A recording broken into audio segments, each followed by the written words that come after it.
Bonsoir.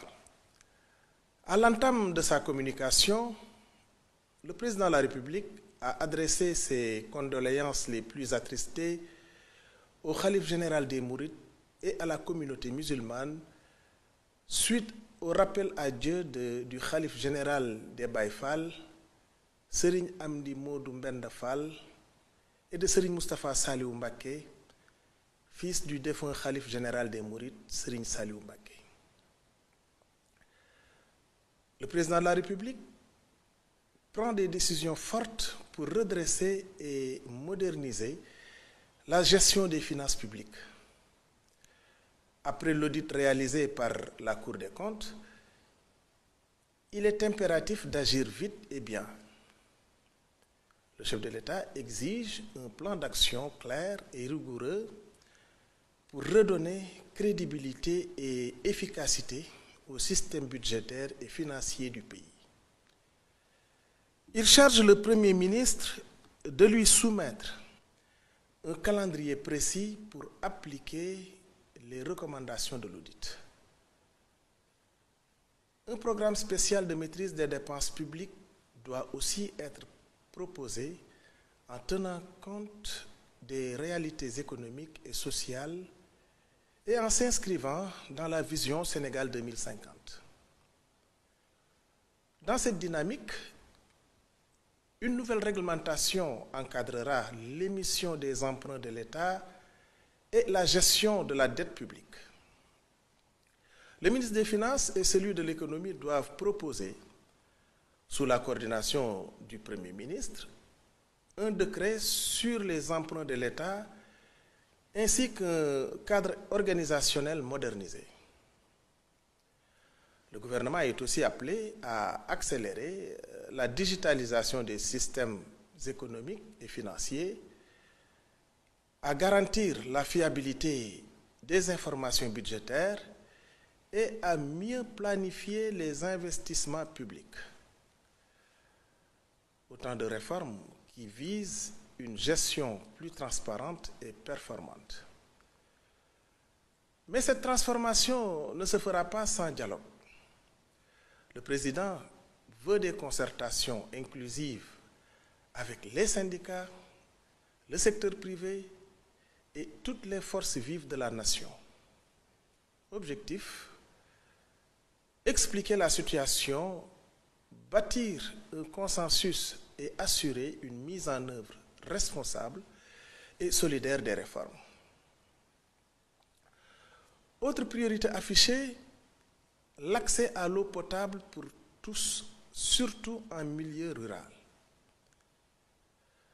Le président demande au Premier ministre de renforcer les efforts pour garantir une distribution équitable et à coût maîtrisé.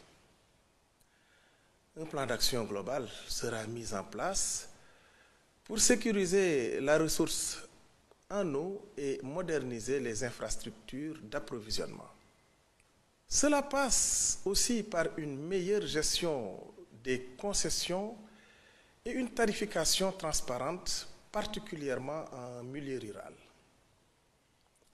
Le gouvernement devra également anticiper les défis liés au changement climatique avec un modèle économique viable pour le secteur de l'eau et de l'assainissement. L'État veut notamment développer des unités de dessalement et renforcer la lutte contre les inondations à travers des actions préventives et un meilleur entretien des infrastructures hydrauliques. Sur la scène internationale, le président a récemment représenté le Sénégal au 38e sommet de l'Union africaine en Éthiopie. Il y a plaidé pour une Afrique plus souveraine et un financement renforcé des projets prioritaires du continent. Il a aussi mis en avant la nécessité d'une meilleure gouvernance des ressources minières et d'un engagement plus fort pour le financement du secteur de la santé. Enfin, le président a participé aux célébrations de l'indépendance de la Gambie réaffirmant ainsi les liens de solidarité et de coopération entre les deux nations.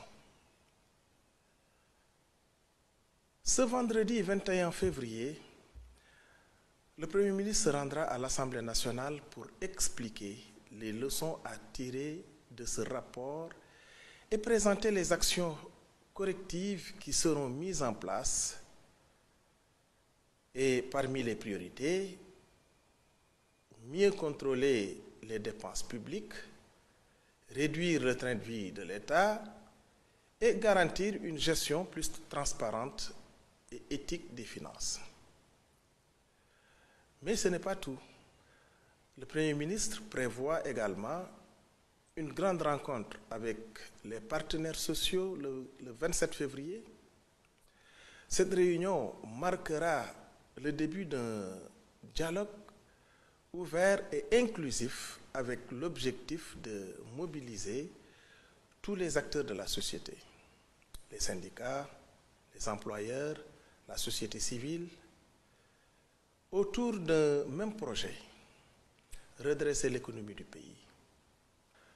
Un autre sujet qui tient à cœur beaucoup de Sénégalais, la commémoration du massacre de Thiaroye en 1944. Le Premier ministre est revenu sur les chantiers mémoriels en cours, comme la construction d'un mémorial et la création d'un centre de documentation. Des fouilles archéologiques pourraient également être organisées pour localiser d'éventuelles fosses communes et faire toute la lumière sur ce tragique événement. En résumé, le gouvernement fait face à plusieurs défis de taille, dont l'assainissement des finances publiques, la relance de l'économie et l'honneur à la mémoire des tirailleurs sénégalais. Pour y parvenir, une chose est claire, la mobilisation de tous est essentielle. Avec ces mesures et ces engagements, le Sénégal amorce une nouvelle phase de gouvernance, tournée vers la transparence, la rigueur et l'efficacité au service du développement et du bien-être des populations. Je vous remercie de votre aimable attention et vous souhaite une excellente soirée.